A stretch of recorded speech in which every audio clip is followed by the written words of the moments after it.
সবাইকে স্বাগত। আশা করি আপনারা সকলে ভালো আছেন। আপনাদের পরীক্ষাটি লিখিত হবে। আজকে একটি লিখিত পরীক্ষার প্রশ্ন প্যাটার্ন নিয়ে এসেছি। ইনশাআল্লাহ এই প্যাটার্নটি দেখলে আপনি এখান থেকে 25 থেকে 30 নাম্বার অনায়াসে কমন পাবেন এবং সাথে দেখিয়ে দিব কোন কোন বিষয়ে কোন কোন টপিক থেকে প্রশ্ন আসবে। ধৈর্য সহকারে সম্পূর্ণ ভিডিওটা দেখেন। ইনশাআল্লাহ আপনি পরীক্ষায় পাস করবেন। দেখেন, আপনাদের পরীক্ষাটি লিখিত হবে, তাই আজকে একটি লিখিত পরীক্ষার প্রশ্ন প্যাটার্ন নিয়ে কিন্তু হাজির হয়েছি।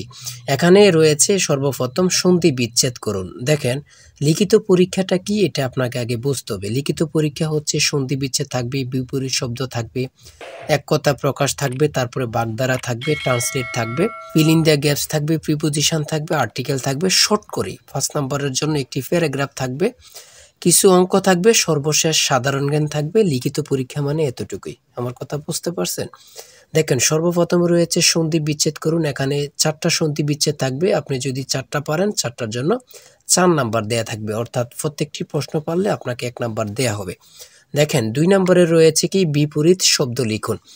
বিপরীত শব্দটি সমাধান করে দেওয়ার আগে ছোট্ট একটি কথা মধ্যে দিয়ে বলে রাখি, আপনারা যারা পরীক্ষা দিবেন আপনাদের জন্য একটি স্পেশাল শর্ট করে চূড়ান্ত সাজেশন তৈরি করা হয়েছে। সাজেশনটি নিতে স্ক্রিনে দেওয়া হোয়াটসঅ্যাপ নাম্বার রয়েছে, ইমো নাম্বার রয়েছে, দুটোর মধ্যে যে কোনো একটি মেসেজ করে সাজেশনটি সংগ্রহ করুন। সাজেশনের মূল্য মাত্র 100 টাকা। আমি বলি, আমাদের সাজেশনটি তারাই পড়বেন যারা চাকরির কারণে, বিভিন্ন কাজের কারণে পড়তে সময় পান না বা একটু দুর্বল, পড়ালেখা একটু কম বোঝেন। শুধু আমাদের সাজেশনটি পড়ে পরীক্ষা দিতে গেলে আপনি উত্তীর্ণ হয়ে যাবেন। তাই দেরি না করে অতি দ্রুত সাজেশনটি সংগ্রহ করুন। সাজেশনের মূল্য মাত্র 100 টাকা।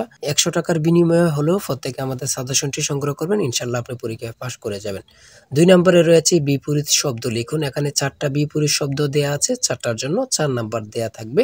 আপনি যদি পারেন 4 নাম্বার পেয়ে যাবেন। তারপরে 3 নম্বরে রয়েছে এক কথায় প্রকাশ করুন। এখানে 4টি এক কথায় প্রকাশ দেয়া আছে, 4টার জন্য 4 নাম্বার।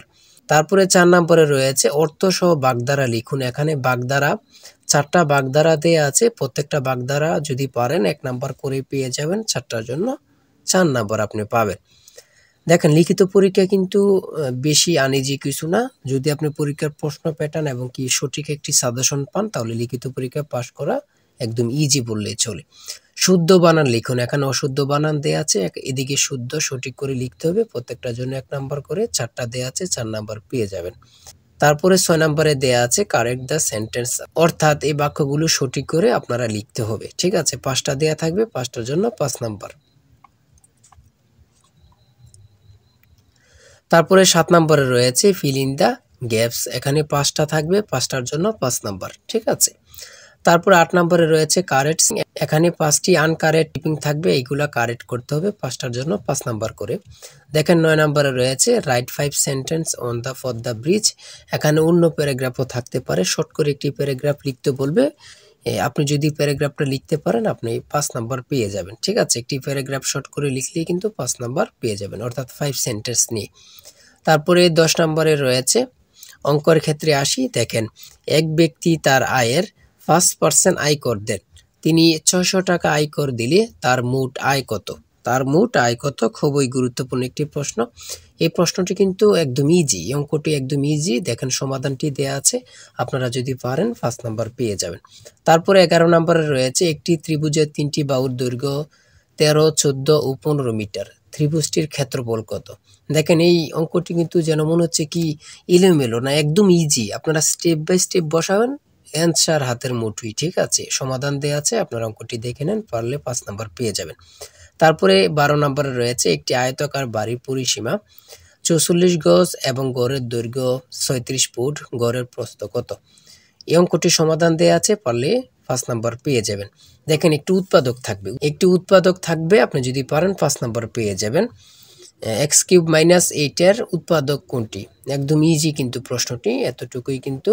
তারপরে কি রয়েছে আমরা দেখি। তারপরে রয়েছে একটি স্কুলে ডিল করার সময় 8, 10 এবং 15 সারিতে সাজানো হয়, তবে অথবা ওই স্কুলে ন্যূনতম কতজন ছাত্র রয়েছে? এগুলো যদি আপনি লসাগু করেন, লসাগু করলেই কিন্তু মানটা বের হয়ে যাবে, 120 সঠিক উত্তর চলে আসলো।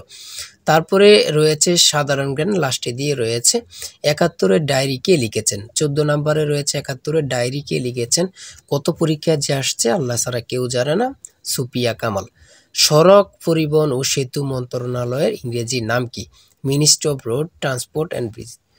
তারপরে রয়েছে 16 নম্বরে রয়েছে ছন্দের কবি কে, খুবই গুরুত্বপূর্ণ, সত্যেন্দ্রনাথ দত্ত। তারপরে 17 নম্বরে রয়েছে আন্তর্জাতিক মাতৃভাষা দিবস কবে থেকে পালিত হয়, 2000 সাল থেকে, গুরুত্বপূর্ণ প্রশ্ন উত্তর। 18 নম্বরে রয়েছে পূর্ণরূপ লিখুন, এখানে 3টা পূর্ণরূপ দেওয়া আছে, 4টা পূর্ণরূপ থাকতে পারে, 5টা পূর্ণরূপ থাকতে পারে, 5টা পূর্ণরূপ থাকতে পারে, কিন্তু পূর্ণরূপ থেকে থাকবে 2 থেকে 3 নম্বর অবশ্যই থাকবে। এই পূর্ণরূপগুলো আপনারা দেখে নেন। তারপরে সর্বশেষ 19 নম্বরে রয়েছে বাংলা নববর্ষ বিষয়ে 6টি বাক্য লিখুন। দেখেন আপনারা অনেকে মনে করতেছেন নববর্ষ সম্পর্কে তো আমরা বানিয়ে লিখতে পারবো। লিখিত পরীক্ষায় কখনো বানিয়ে লিখবেন না, অযথায় কোনো কথা লিখবেন না, ঠিক আছে? হয়তো কোনো কথা লিখবেন না, যে মূল কথাগুলো লিখবেন, ইনশাআল্লাহ আপনি পরীক্ষায় পাস করে আসতে পারবেন। লিখিত পরীক্ষা মানে এতটুকুই, ঠিক আছে? যারা আমাদের সাজেশনটি সংগ্রহ করতে চান, স্ক্রিনে দেওয়া হোয়াটসঅ্যাপ নাম্বার রয়েছে, ইমো নাম্বার রয়েছে, দ্রুত সাজেশনটি সংগ্রহ করে ফেলুন। ইনশাআল্লাহ আমাদের সাজেশনটি পড়ে পরীক্ষা দিতে গেলে আপনি পাস হয়ে যাবেন। আর বিশেষ করে বলে রাখি, আমাদের চ্যানেলটি সাবস্ক্রাইব ও পেজটি ফলো দিয়ে রাখলে পরীক্ষার প্রশ্ন সমাধান, পরীক্ষার রেজাল্ট সকল কিছু সবার আগে পেয়ে যাবেন। তাই সবাই ভালো থাকবেন, সুস্থ থাকবেন। আজকের ভিডিও এই পর্যন্ত। আল্লাহ হাফেজ।